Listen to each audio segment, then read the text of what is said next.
In front of me is Poco F7 Pro, and today I would like to show you how you can open apps in split screen view. Begin by selecting an app you wish to use in this view and launching it in the background. Then hold it to click on this icon with two rectangles. Select Home button and tap on a second app.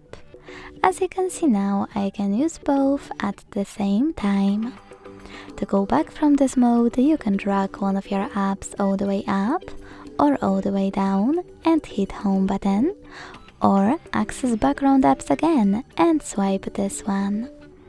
Thanks so much for watching. If you enjoyed this video, leave a like, comment and subscribe. Bye!